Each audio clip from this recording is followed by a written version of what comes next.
One of the top movies at the box office this summer is a ditty called Can't Buy Me Love. It's a romantic comedy. Amanda Peterson, our next guest on Live at 5, is one of the stars of this film, which follows the adventures of an awkward, sort of nerdy high school senior who becomes the most popular guy on campus practically overnight when a beautiful cheerleader agrees to become his constant companion for a price. Before we talk to Amanda, here's a clip from Can't Buy Me Love.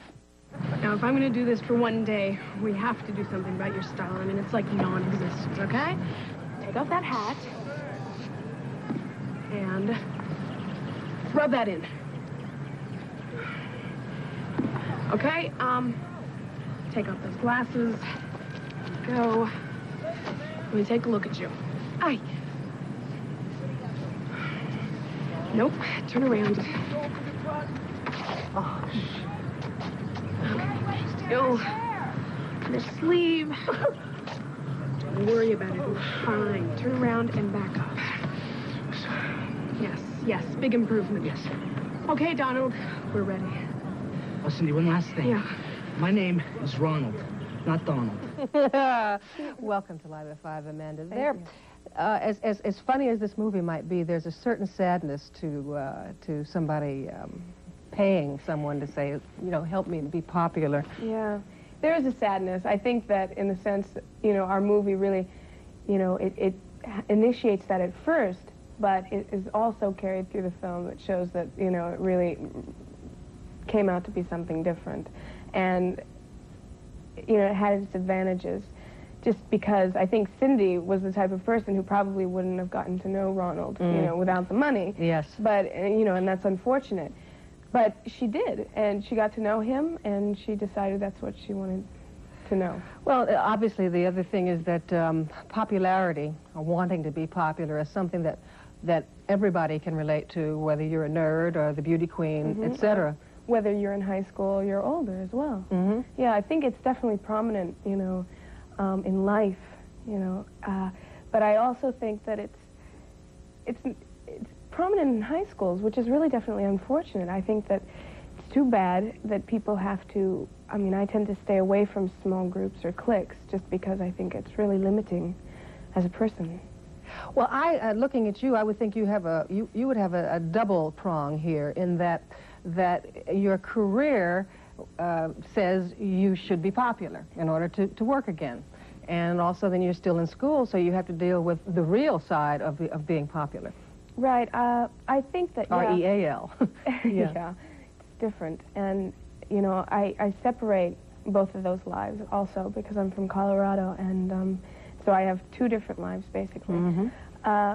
Yes, it's true. You have to be popular in this business in order to, you know, get work. I mean, that's called being well known. But it's different, you know, when you separate that from life and work. Work is different because you have to do it in essence. And to get just a little bit more analytical, and in the movies, although you have to be popular to the moviegoer, we don't know whether it's necessary to be popular on the set to be successful. Right. I think that, well, for me, I have kind of a hard time, you know, I tend to be shy with getting to know people. I don't know. But I don't feel it's very important. Well, you should be, you know, nice and kind to people, of course. But I don't feel that it's the most important thing to be popular, because when you feel good about your work, that's what people will look at you for. You know, the audience, the people that are watching, they won't say, oh, she was the funniest to this guy, Fred, and, you know. Yes. So it's different. I think that you should incorporate most of your efforts and most of your time into your work. What about when you're home in Gretl, Colorado, Gretl, is it? The pressure of being popular, do you ever feel like you have an escape valve that all right, if things don't go smoothly, if I can't make them understand that I'm just a regular person, I'm going to go off and do such and such anyway? I feel that I've always been kind of an individual, you know, and so the kids, in a sense, can kind of take me for what I am. And if they like it, then good. If not, then, you know, that's okay too, I guess. But no, I like to do as many things as I can with my friends at home. You know, it helps me keep things in perspective and touch base every once in a while. Tell me about a year in the life. This was a TV series this year that started out last year as a miniseries and got great reviews for quality and all that. The character you play, Sunny, gets to be real in this movie and talk about real problems also. Right.